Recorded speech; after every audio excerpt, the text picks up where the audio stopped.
Flip to Freedom, episode number 26. Hello again, this is Sean Terry from the Flip to Freedom podcast, and we are on episode number 26. Now, if you're brand new, listening for the very first time, I am here to help you escape the 9-to-5 and live the lifestyle of your dreams by learning how you can make an absolute fortune flipping properties in your spare time, even if you're brand new and you are just getting started today. And I don't care if you don't have any cash, any credit, or any experience whatsoever. You can get started flipping properties and build a business that could take you to limits that I swear you only can dream of. All right, in this episode, this is the continuation series on your fast start to your very first big check. Okay, pretty much went through everything. And we are on now the fifth episode. Episode 1, we talked about secrets to building a massive cash buyers list. Episode number 23, we talked about how to assemble a dream team. Episode 24, we talked about how to find deep discount properties. In episode 25, we talked about how to get the contract, how to go in and negotiate with a motivated seller to get the contract. All right. Now, in this episode, we are going to talk about now you're in the house and you've got the contract, and now what are you going to do? Now you're going to get the contract, and now you're going to turn around, you're going to open up escrow, and then you have to prep the property, right? We've got to do that, and then we've got to broadcast and market the property to sell the property to a cash buyer, and then we got to get the contract from the cash buyer, and then we have to give it to escrow and then instruct them on exactly what to do so we can get our check, and we can get a check fast. Now, this has been a crazy week for me. I can tell you that right now. I launched the Flip to Freedom Academy, which is an intensive 19-week program. Now, if you go to flip2freedom.com, if you're brand new, you can download my free book. It's a 129-page detailed, comprehensive blueprint on exactly how to quit your job in 19 weeks or less. And basically the whole premise behind the whole thing is to get 1 year's worth of your income in the bank as fast as possible, flipping properties in your spare time. That's what the whole book is about. It's absolutely free, and you can go to flip2freedom.com and you can download that. Now, what I've also done is I've launched the Flip to Freedom Academy, which is for people who want more. Now, I don't think you don't need more. I mean, between the podcast and the book, it gives you a ton of information. But the Flip to Freedom Academy pretty much breaks down each 19-week program in detail, in video training, audio, and text training in detail, exactly step-by-step what you need to do. Gives you all the contracts and all the forms, gives you software, gives in Excel spreadsheets, and there's actually coaching and training in there, which works, which we're at capacity there on that level. But it's literally open. I'm actually shutting it down this week, if you're listening to it. So if you're listening late, I do apologize. We'll be opening it up probably another 6 months or so. But right now, it's going to be closing here to the public shortly. Anyways, it's been a blast meeting people all across the entire country, and I'm so excited to work with them and help them achieve their goals, flipping properties and quitting their jobs, which will be great. All right. Now, let's get into the meat of this podcast, which is my favorite part, breaking down the details for you so you have a full understanding of what is happening. So now let's back up real quick, and let's go back to where we were in episode 25. And in episode 25, we talked about getting the contract, okay? So now think about it. You've marketed for motivated sellers. You've marketed for cash buyers, and then you've got your team all set up with your escrow officers and your realtors, whatever you need. But then also, too, now you've marketed to find deep discount properties. You've got calls coming in. You set appointments with motivated sellers. You went on an appointment with a motivated seller. Now in episode 25, I talked in detail of exactly what you do in the house, how to negotiate, how to build rapport, what to say, how to overcome objections. Now you actually got the contract in your hand, and you're walking outside and you're about to leave the house with the contract. Now, I want to tell you this. That will be one of not the most, but one of the most exciting times of your entire life is getting your first contract. Now, the way I teach here is basically that you will be talking to cash buyers before you even start marketing for motivated sellers. You'll be talking and understanding, getting a feel of the market, getting a feel of what they're looking for and what they would like to purchase. And then now, once you get that contract from the motivated seller, you will have a lot more confidence knowing that you can sell that property because you've been talking to cash buyers and figuring out exactly what they want. So then when you're negotiating with your motivated seller, you'll know what you can negotiate to get the deal done so you know you could sell it and make a profit. Because flipping properties is really simple. It's just finding a motivated seller and finding a cash buyer, matching the two together. It doesn't cost you cash. It doesn't cost you credit. It doesn't cost you, it doesn't really, you don't have to have experience. It's just experience and maybe negotiating or experience to know what to do with the deal. But basically all you're doing is matching those two together and you're making a profit. It's very simple. It's not a difficult business at all. It just becomes how much marketing you do to find those motivated sellers to get the deals done. Now, when I first got started flipping properties, I was taught to go knock on pre-foreclosure's door, people that were about to lose their house to foreclosure, and I was taught to go to their house, knock on the door, and ask them if they'd like to sell me the house before it actually went to auction. And I'm going to tell you right now, I would never wish that upon anybody because it is painful, extremely painful. First off, driving all over the entire planet, knocking on doors, getting yelled at, having guns pulled on me, had dogs practically kill me. It would be something I wouldn't want to teach people. Now, what I teach, if you listen to episode 24, is having motivated sellers call you. It's a whole different business. But anyways, back to the story, is that my first time that I went out and knocked on doors, I went to the house. It was 120 degrees. I drove by the place at least, 5 to 10 times. I parked on the corner, and I had to talk myself into it. I was like psyching myself up in the car. I was listening to Think and Grow Rich, Napoleon Hill in the car, and I was like, I can do this. Persistence, just make it happen, right? So I'm sitting in my car, and I grab my little book there, a little binder, and I walk out to the house, which is all beaten up. Had this massive truck. Have you seen those massive, knobby tires on it and stuff? And I'm sitting there going, okay, that's a big truck. And I'm a pretty big guy, about 6'1", 6'2", and I'm sitting there going, man, this truck is twice the size of me. And I walk up to the front door. Front door is open, right? It was 120 degrees out, but the door was open. They had a screen door on there, which is nuts in the first place. So I knocked on the screen door, and a guy comes, and he was bald and had a wife beater shirt. He must have been about 6'8" and huge, tattoos from, on his neck and, whatever. And I'm just like, what the heck am I doing here? So he goes, what do you want? Well, I froze right there. That was it. I literally I was like, what do I say? Well, my tongue swelled up like the size of not a watermelon because that'd be too big, but a lemon, huge. And I could not spit out my words. I was like, it was so pathetic. It wasn't even funny. I was, what was that, 2003, 7 years ago, I was 33 years old. And, 33 years old, I'm sitting there going, couldn't even speak. Couldn't even get the words out. And I felt like such a schmuck, but I was like, you know what, I got to do this. So I actually ran away from the house. I just left. I just turned around and walked away. I'm done. And that was my first experience. Now, I could have quit right there. I had every reason to quit right there because I was such a dork, and I was like, you got to be kidding me. But I went out and I knocked on 300 more doors after that. And I finally found a guy who wanted to sell his house. He stood me up twice. I finally tracked him down. I think it was like 7:30 at night. Not the best neighborhood. I remember being dark out. I didn't have a contract, so I had to go down to Staples, right, like Office Max, and get a contract.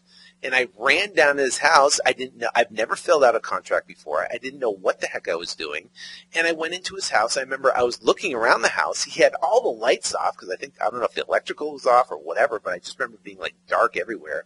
I didn't know what the heck I was looking for. I remember the back pool in the backyard was empty. Well, what do I look for that? I don't know.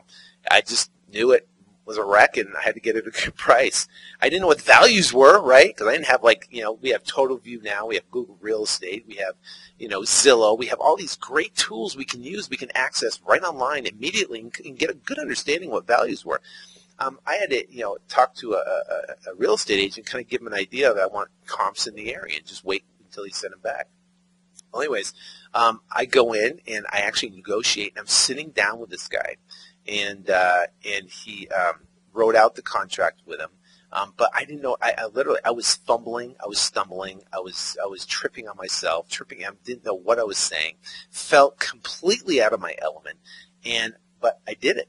I just whatever. And I got the contract and I left. And I remember feeling unbelievably excited. Now, I didn't know who I was going to sell it to. I didn't have a cash buyers list I was building. I wasn't taught that. Now I always go, okay, now what do? I have the contract, right? Well, now I got to go find an escrow officer. See, in here, I tell you, listen, build your dream team so you know what you're doing. So when you get your contract, you can go somewhere. I didn't know that. I had to go find an escrow officer to basically open up escrow. What was that? So I didn't know that, but eventually did it. I found a buyer who made $11,008 on my first deal, and that was the ticket for me that set it all straight. And then I just went bananas after that. I was like, the proof is in the pudding, and I just went nuts doing it. So, backing up, you are now getting the contract, but you're in a little different position. Number one, you're going to have buyers who you've already talked to. You're going to have a dream team already set up. So now you're going to take that contract, you're going to bring it to your escrow officer that you've already met with. You've already discussed what you want to do, and they've already said, okay, let's do it. It might be an attorney or whatever, depending on what state you're in. But now you're going to bring the contract to them and say, listen, I've got a deal.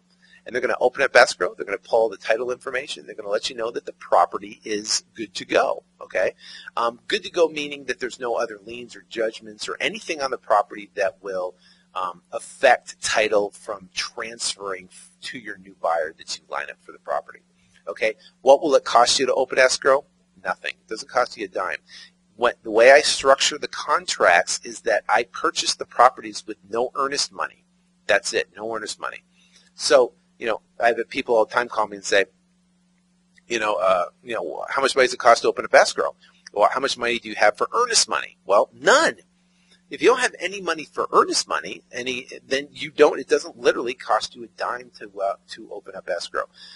Now, if you're trying to flip a bank-owned property, well, bank-owned deals, they typically want anywhere from 1% to I've seen upwards of 5% down for earnest money. Now you're cutting a check for a big chunk of change depending on the size of the property. $100,000 property, it's $1,000. 3% is $3,000 of a $100,000 property. So that's what you have to cut when you get started flipping bank-owned properties. But I don't advocate that. That's why I talk about dealing with motivated sellers, because earnest money, you don't have to deal with that. All right. So now you've doesn't cost you anything to open up escrow.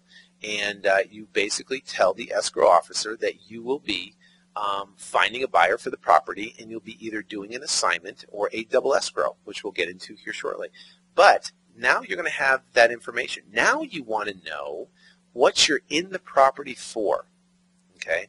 Because there might be, if you do it right, you're going to have obviously a purchase price on there, on the property. Let's call it $100,000 to make it easy.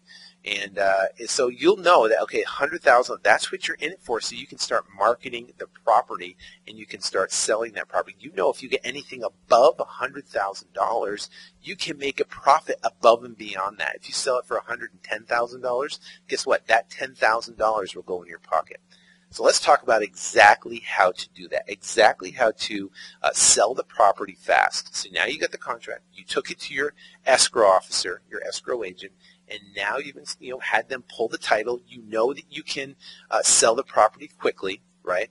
because there's nothing that's going to hold it up from closing. If they bring in $110,000 cash, then they can have the property and they can close it and you can make the difference.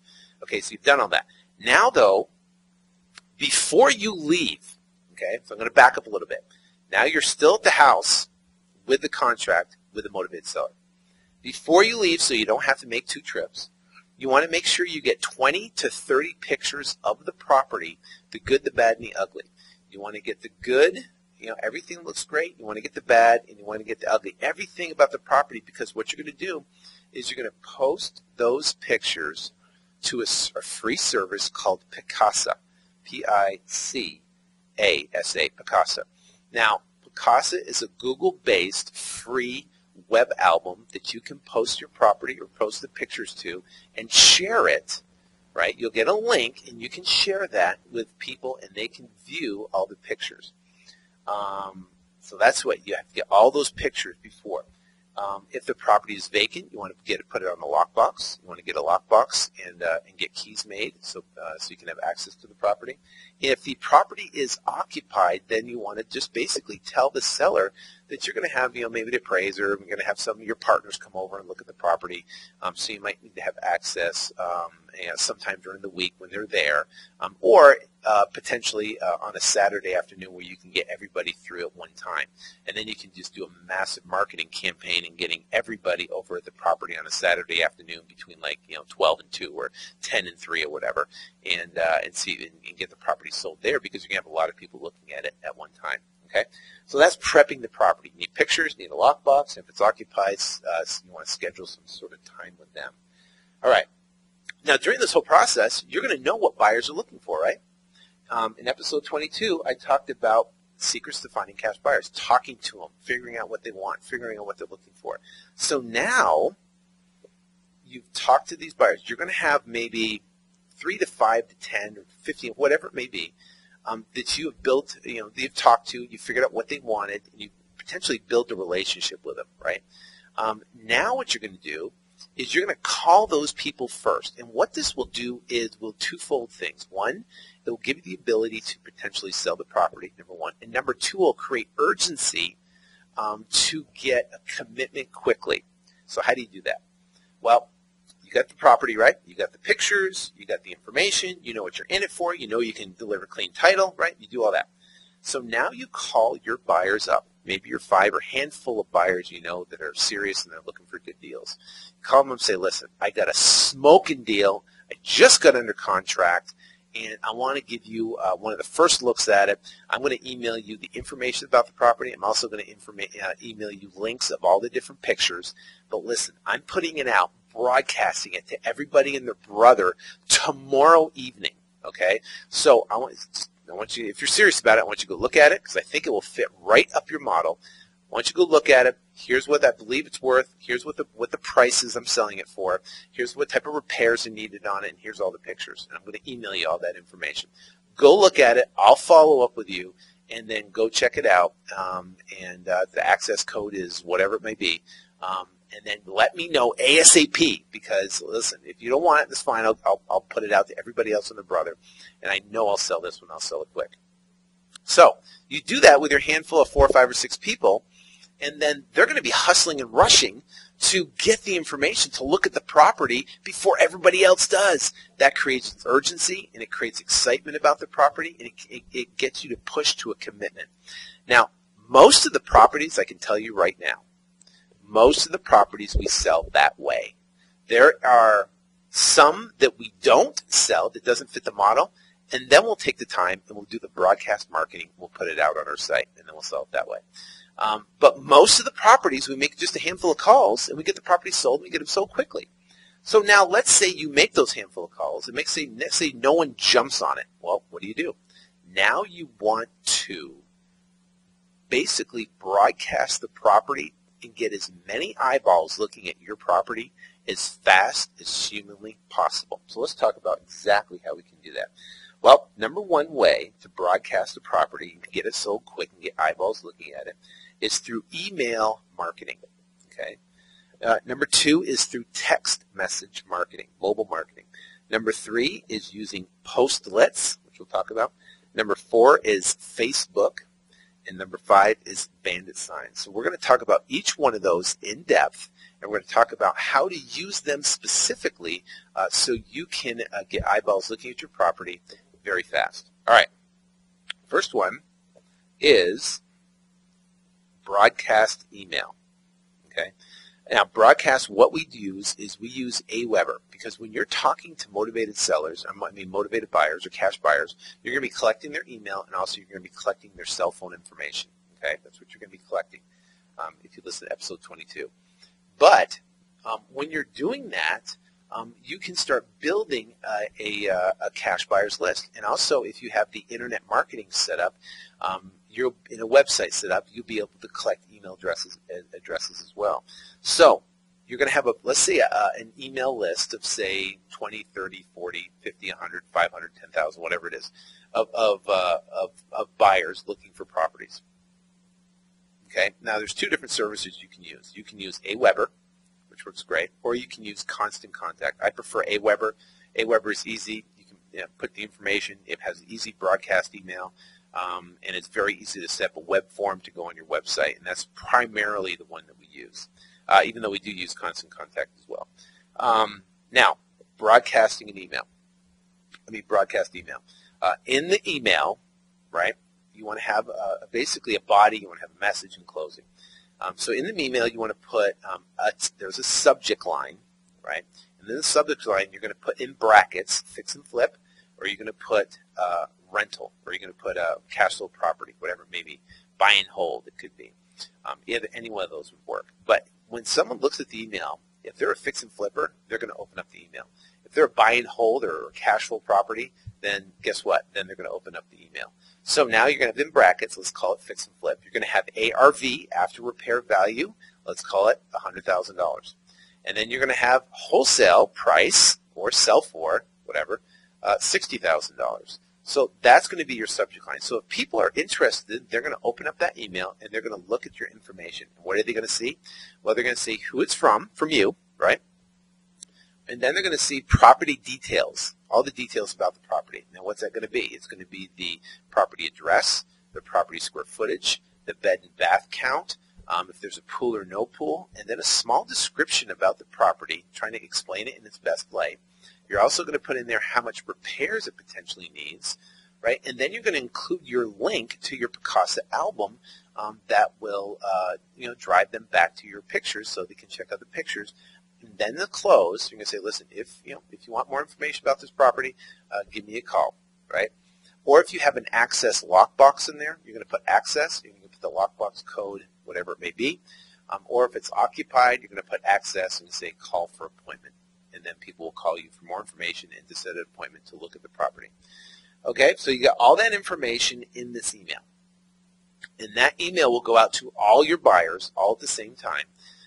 And they will be calling you to gather more information, or they're going to be looking at the property.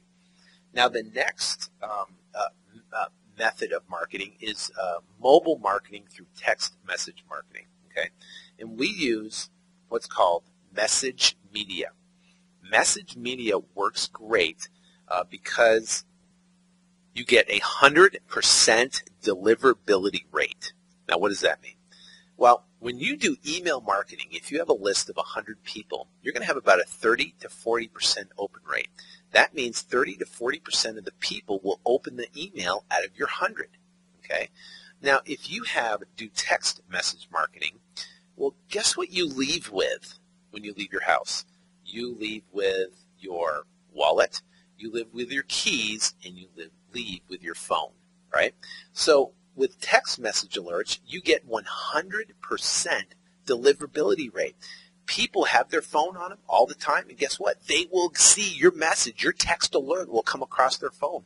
And if you do it right, they'll have all the information there, and they will call you or they'll go look at the property, but you get 100% deliverability rate. Now, what do you put in your message? Well, first off, where can you use? Where can you find a service that will do it? We use messagemedia.com. You can use, just Google message media text or message media SMS, and it will come up in Google. You can find that. But you want to go in the message, when you text out, you want to go who it's from, give me your name, website, or whatever it may be, the address of the property, okay, and the access, with the access code, the ARV, after repair value, the selling price, how much repairs are needed, and then your contact number so they can call you. You put all that information, it gives them all the information to basically either go look at the property or call you, which they're more than likely do to check availability and to determine if they have more questions about the property, which is great. Okay, that works awesome. The next one is Postlets, Postlets. You can Google postlets.com. Now, Postlets is great because Postlets is free, and it's a way to syndicate your property all across the web.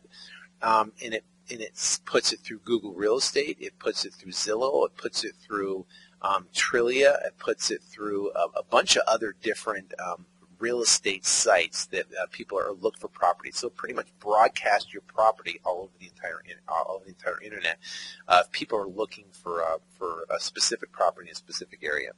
Now, also, it gives you a HTML code that you can copy and paste, and you can drop into Craigslist, and it will display your property in a nice little, basically, flyer with pictures, all the description, and like a theme. You could have blue or brown or whatever you want to do, but it's a real professional-looking way to display your property. Okay, so you want to post that on Craigslist twice a week using Postlets. You will get a lot of like weird emails, from people saying, "Oh, okay, I'll give you $1,000 and you carry the rest," or $2,000 and you carry the rest. That's okay. That's fine if you want to do that, and you might look at those. You may want to call them back and see try to find what properties they're looking to buy. But you'll get people that also want to just buy the properties, that want to buy it from you and they want to get more information. You get a lot of retail buyers on there as well. Now, also you want to post an ad about the property on Backpage and Kijiji as well, which is eBay classified. Okay, and that will put it out there. Also, I got two more, is a Facebook fan page. Facebook fan page is great because Facebook is literally viral. You can set up a fan page or a group. Either or is fine.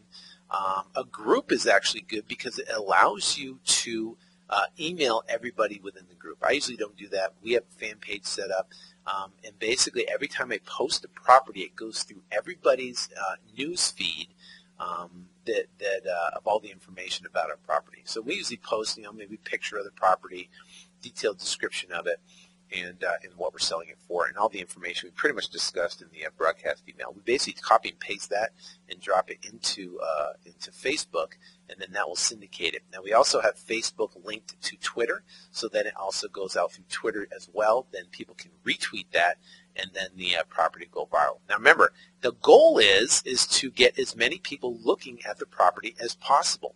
And if you're using all these methods via text, via email, via Postlets, via Facebook, and then the fifth way, which we'll talk about, which is bandit sign marketing, you're getting lots of people looking at the property that potentially want to sell it.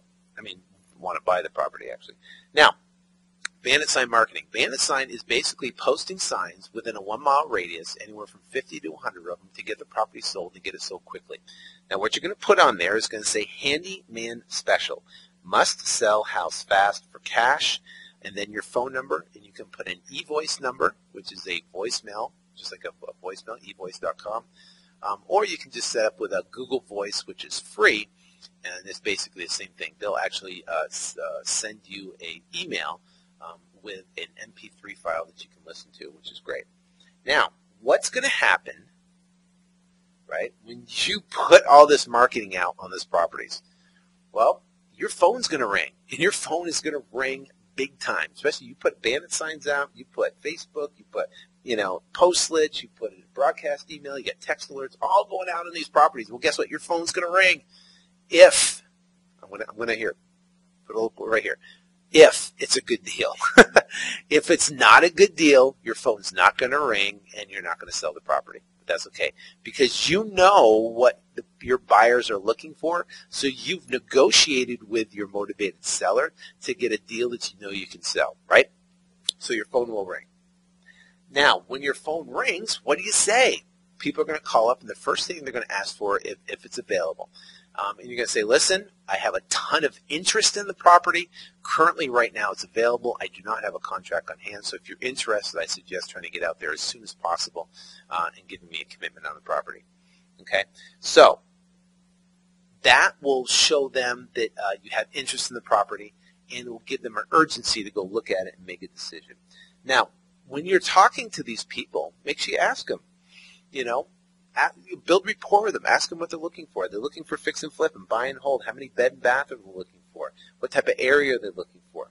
Give them the access code so they can go check out the property, and ask them if they can send you other properties that you get via email and get their email address. So if people call off of Facebook or people call off, your whole goal is to get them on your text alerts, and your whole goal is to get them on your email alerts. And that's where you want to get the people from Facebook, the people from the fan page, the people from the bandit signs. You're gathering that information so you can collect it and drop it into your email alerts and text alerts. Okay, because it will be your base of your business on how to distribute properties quickly, and then you can start building rapport with people that do call in interested in the properties, and build rapport with those people and find out exactly what they're looking for if this particular property doesn't work. Then after you talk to someone, follow up with them, follow them up and try to find out exactly what they liked or didn't like about the property, and then notate that so then next time you can tee up exactly what they're looking for, or find out what they're looking for and go find it for them so you can sell it to them. Okay? So now let's say you've done that marketing. The phone was ringing. You talked to your core 4 or 5 people and sent them out there. You've done all that, and now you've got someone and you have a bite. They go, okay, I'm interested. I want to do it. And they'll probably negotiate with you a little bit. They might say, hey, listen, I know you have it for, $110,000, but I'll give you $107,000. And say, listen, you know what, I would take $107,000, but I've got 2 other people looking at it. They're highly serious. I've done deals with before. So, if you can do $108,000, I'll take it off right now. If not, then I probably might wait till see what these guys can do, and if they might take it at, at $110,000. So right there, you're creating a fear loss. That means there's other people that are going to go looking at it, and there's a potential he could lose the property unless he comes up $1,000 or $2,000, whatever it may be. You can name the number. It's up to you. But that's what I typically do. If someone calls in and they want to negotiate on price, I always create the bogey, right? And I always tell them, hey, listen, I've got a couple of the hot people interested in the property. 107 is a little bit low, but hey, listen, if you want to do $108,000, I'll take it off right now. We'll get this thing locked up and get it done. Otherwise, I'm probably going to have to wait till see what these guys do. They're one of my best buyers, and I know they've showed some serious interest in it. So that's how you handle that objection. More times than not, they'll say, okay, this is fine. Let's do it the $108 and get it done. And then there you go. Now you just locked in your $8,000 profit in our theoretical example if you had it tied up for $100. All right. So you have a bite. What do you do then? Well, if they are in state, or if you are around, or if you're at a place where you can set up an appointment to meet them, or if you have the time to do that, I would go set an appointment to meet them with the contract and get their check. Non-refundable, $2,500 to $3,000 check, depending on what you want to do. But I would meet them to go get that check, because then you can meet them, you can look them in the eye, you can build rapport with them, you can talk to them, and you can find out what other properties they're looking for, and that is going to build the relationship with you, to potentially work with them in the future selling properties and other properties that you find. Now, like I said, I talked about in episode 22, you don't need tens of thousands of cash buyers. All you need is a handful. They're going to go out and buy 2 or 3 a year, and you'll have more properties than you know what to do with. More demand from buyers if you tee up good deals. Now, so what you're going to do is you're going to go meet with them, or you're going to do it over the contract over just fax. You're going to basically, you can send them your sell side contract, and then they can fill it out. And then send it back, and then you can open up escrow, and you can go collect a check from them. Or what they'll do is they'll go drop off the check at escrow, and then escrow officially be open on your now sell side contract. Okay, so now you have the earnest money deposited. You've either met the buyer, you did everything by phone and FedEx or phone and fax. And now escrow is open on your sell side contract, and you have $2,500 to $3,000 non-refundable, and then you have the buy side contract, which is your motivated seller. Let's go back to our theoretical example. Let's say you have a $100,000 contract with your motivated seller, and you have a $108,000 contract with your cash buyer. Now remember, how much money do you have in it so far? Nothing. All you did was sign a contract, right, with a motivated seller. You might have spent a little bit of money on marketing or some, $19 a month on your email thing or whatever. How much money did you have to do with the buyer? None. He's got non-refundable money up that he put up to buy the property, and he's at $108,000. So right there you have an $8,000 spread right off the bat, and he's going to pay all closing costs. You don't have to pay closing costs. So then you turn around and you go to your escrow officer and you instruct them to do one of two things. The first one would be do an assignment of contract. And basically it's a nominee. They're going to nominate your new buyer as the buyer of the property for a fee, and the fee is $8,000. And they're going to cut you the check for $8,000 when the buyer brings in the $108,000 cash. Or you're going to instruct them to do a double escrow, what's called a simultaneous close. That's when the buyer brings in $108,000, right? $8,000 goes to you. The $100,000 goes to the motivated seller, and then you get the difference. That's at $8,000. You get the difference between the two. There will be two escrows that will be closed. So out of the $8,000, you might have to pay escrow fees on the buy side. And it might be anywhere from $400 to $1,000, whatever county you're in, or however it works. Assignments are better because there's typically no fees that come out of your $8,000. If you do a double escrow, sometimes there are fees that come out of there because you're committing in your buy-side contract to pay all closing costs, and that can be negotiated with the escrow officer as well. But you can get into that. Anyways, so what's the rule of thumb? The rule of thumb is if it's under If the fee, the money you're going to make is under $10,000, then I always do an assignment. If your fee is over $10,000, then I would do a double escrow, okay?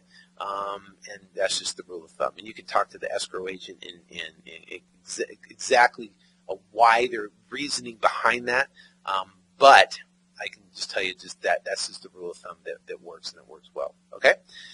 So what are you going to do now? So you've instructed your escrow officer. They have the contracts. They have the information. They're getting the information from the buyer. They're going to need their LLC docs probably from them. They're going to need all that information. So you're going to assist them during the process now to help them get everything closed. They might be asking for, information from the buyer, information from the seller, payoff information from the bank, whatever it may be. They're going to ask for information during the process to get the deal closed, and then you can work with them to get all that stuff together so it can close. And it should be set to close within 10 days after you get your after you get your buy-side contract from your cash buyer. Okay, so all you're going to do is just assist them. Now, they're going to go to closing. They're going to have you come in and sign paperwork. They're going to have the buyer come in and sign paperwork. They're going to have the seller to come in and sign paperwork. I remember thinking when I first started, I was like, are we all going to come in and sign at the same time? I was like, wait a minute, this is going to be pretty weird if I've got me, I've got the seller, and I've got the buyer. We're all sitting there signing. Well, no, that doesn't happen. The escrow officer will schedule a signing with the seller at, say, 10 o'clock. With me at, say, 11 o'clock, and with the buyer, let's say, 2 o'clock. And they'll all be at different times, all on the same day, and they'll all close, and it'll be done. Now, it's going to take them about 24 hours to get all the paperwork, record the information, and then disperse the funds. And then you're just going to tell them, how would you like your money? How would you like to get that $8,000 dispersed? And that $8,000 could be in a form of a check, or they can send you a wire directly to your account, whichever you prefer. But that is it. You've done it. You went through the entire process. You found buyers, cash buyers. You assembled a team that could help you close the deal. You went out and marketed for deep discount properties. You negotiated to get the contract. Then you turned around and took that contract. You opened up escrow with it. Then you broadcast the property out to all your cash buyers and having people look at the property. Then you found a buyer who wanted to buy the property for cash and close within 10 days. And Now you went out and made a an $8,000 check out of thin air. Just putting the effort of putting those things together. Now the goal is to do it over and over and over and over and over again and create momentum so then you can quit your job. And that's the goal. Think about it. Think about it. Let's say you make $80,000 a year. All you have to do that is 10 times and you're done, right? And that experience of doing those 10 deals over the next, 8 to 10 months or 3 months or 5 months, however fast you want to do it, that experience and that knowledge of going through those transactions will give you the confidence that you can do it over and over and over again. And you just got to go out and now continue with the marketing and making it happen. And then you can do then you have the freedom and the lifestyle to do whatever you want to do. Now, I've got I was looking for something special for you because I typically end these podcasts with a quote, okay? But I've got something even better for you. Jack Canfield basically did a clip on how to get rich, and it's very basically in less than a minute and 8 seconds. Actually a minute and 8 seconds. He explains exactly, specifically, what you need to do to get rich. And it's a 1 minute little clip that I want you to listen to. And it's so phenomenal because it is so 100% accurate. Because I teach all the techniques of negotiation, how to talk to the buyers, how to talk to the sellers, how to do this. But it basically, something has to gel it all together. And what's that going to be? What's going to gel this whole thing together to make it work? And in this clip that Jack Canfield talks about on how to get rich, it will gel it for you, pull everything together, and make everything work smoother, I guess you could say. So let me play that for you. The most important step you can take to becoming rich in life is to make the decision that you want to be rich. Because if you don't make that decision, your unconscious mind won't work on trying to figure out how to make it happen. And once you've made that decision, the second most important thing you need to do is close your eyes every day in the morning when you first get up and every night before you go to sleep and visualize the rich lifestyle that you want to lead. What this does is it programs your unconscious mind to come up with solutions, and you're also going to start seeing things out in your environment that are resources that you never saw before. And the third thing you want to do is you want to start studying getting rich. Read books on how to get rich, how to develop your finances, etc. There's a ton of them out there in the bookstores. And lastly, find people who are already rich and figure out some way to get into their sphere of influence. Get into their meetings, read their books, go to their seminars, hang out, join the country club, fly first class every once in a while, and get around those people because you're going to learn to think like them. So if you do those things, wealth is a guaranteed result. Now, one thing about Jack Canfield is unbelievable. He is so successful, and he makes everything break it down so simple and easy to understand. And he said something very powerful in this message, and which he literally said will guarantee your success and your results. So what is the thing that gels this whole thing together? And there's this big, obviously you've heard of The Secret and the Law of Attraction and stuff, but it's visualizing, seeing your first check, seeing that in your mind's eye, seeing that check in the morning and seeing that check before you go to bed. And what happens is things will start to pop up in your life that will help you toward your goal to go out and make this happen. And then you start surrounding yourself with other like-minded people. And that's why one reason why I wanted to set up the Flip to Freedom Academy is to basically build that core synergy with a group of people that we could focus on going out and getting results and success all across the entire country. But he makes it sound so simple that we can apply that. Now, people say, well, does the law of attraction or does, The Secret or all that stuff, does that really work? It's kind of a little shammy, how is that possible? Because you can't really put your finger on it. Unless it's happened to you, you can't really put your finger on it. Now, I basically can tell you that one of the best ways that I've actually really experienced the law of attraction was I wrote a journal when I was 21 years old, when I was in the United States Marine Corps, and I was over in Okinawa, Japan. And I wrote a journal and basically just journalized everything. And that's when I first read the book Think and Grow Rich, which if you haven't read that yet, I would highly recommend it. It's from Napoleon Hill, Think and Grow Rich. But in this journal, I literally took information and basically explained what I wanted to do in my future, things I wanted to have and things I wanted to do, and I just journalized, things I was going through at the time and everything. So I journalized everything in this book, little green book I have, and I happened to open it up probably about 4 or 5 years ago. I was cleaning out my office and I was with the kids, and I opened up and I just started flipping through this book, and I was like, whoa, these are weird memories, blasts from the past when I was 21 years old and how I was thinking and what I was doing and what was happening. But anyways, I came to this section which talked about what I wanted to do and to become successful. And one of the things in there is I said that I wanted to go out and I wanted to basically flip properties, buy and sell distressed properties to buyers and make profit from doing it. And I wrote a whole entire page of exactly how it was, I'm going to find these buyers, and then I'm going to find these sellers, put them together and be able to flip the properties. I'm going to be able to make a profit in between there. I'm going to, then I'm going to go out and I'm going to look for land, and I can start doing land, development stuff. And I'm 21 years old. 1991, I was 21, and I'm writing exactly what I'd like to do. And amazingly, the years and years later, in 2005 and 2006, I think when I actually found that journal and started reading through it again, I was doing exactly what I wrote in my book, my little journal, years and years and years earlier. Now, I'm not saying I visualized every single day, but I put it in writing what I wanted to accomplish and what I wanted to do, and it literally, the universe just brought me to that point. And got it. And it's amazing. So I know it works.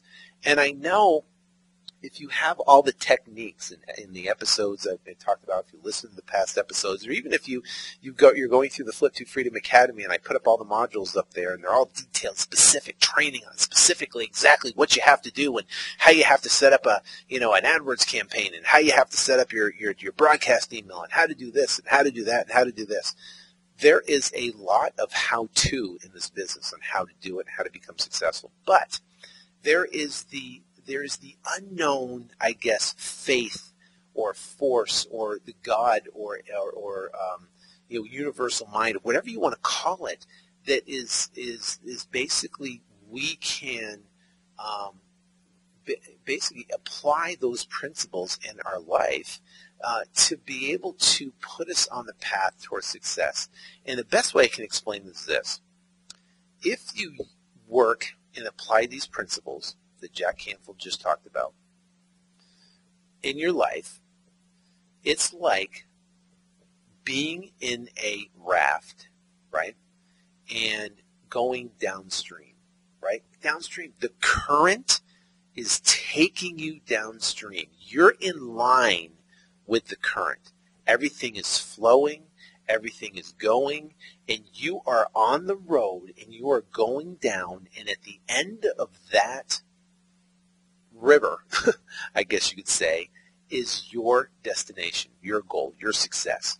But when you're trying to go to that and you're trying to reach that, it's a lot easier to go with the current than it is to try to go against the current. Now, trying to do this business just on the how-to basis and kind of ignoring this law of attraction, this universal mind or God or however you want to call it, is like going upstream. It's like being in a paddle and having this massive force that's going downstream, this current, and you trying to paddle upstream. It's like trying to paddle. It's very difficult. It's hard. You might put out 100 bandit signs and not get any calls. I don't know. But you might visualize, if you take this and you visualize and you put that out there. How does it work? I don't know. Is it scientifically proven? I don't know. Alls I know is it works, and it works for me. And if it's something that works for like Jack Canfield and many, many others, why wouldn't you apply that to your life? Now, is it difficult to visualize the check that you want or the money you want to make or the success you want to have or the lifestyle you want to live? No, it's not difficult to do it. It's just taking time to be able to sit quietly and actually focus for 5 minutes or 10 minutes on what you want to accomplish in your life. And things will line up for you. And maybe it's an information, maybe it's a book, maybe it's an opportunity, but those things will line up for you. So you will get the success that you need because like sellers and buyers, you'll get a buyer that lines up that finds your stuff great, and all he wants to do is buy properties from you, and he wants to buy 20 a year. Well, guess what? There you go. Well, where'd that buyer come from? How did he happen to call you? How did he happen to find you on Facebook? You can't explain it, right? Where'd that person? Oh, what about a seller that happened to see a sign on the side of a street, and you put out the sign a month ago, and now that person's calling you, and why? They just happen to drive by your sign and have the urge to call you. Why did that happen?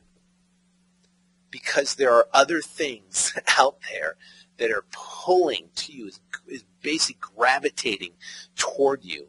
And it's to help you accomplish what you visualize and focus and believe in wholeheartedly that will happen in your life.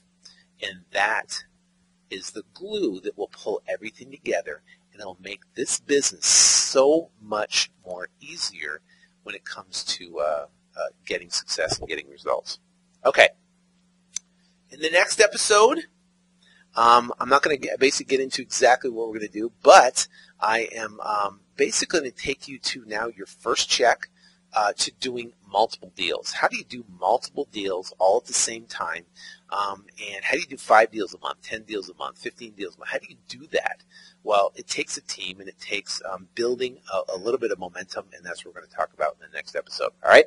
So thank you very much for listening. I greatly appreciate it. All the people that are part of the Flip to Freedom Academy, I thank you so much for signing up. I'm excited to work with you and make this happen and get basically help you achieve your success and what you're visualizing. I'd like to know what you are visualizing on your early mornings and late evenings, and so I can help you accomplish that. So to everybody, I wish you ultimate success in your real estate investing career. Take care, and God bless.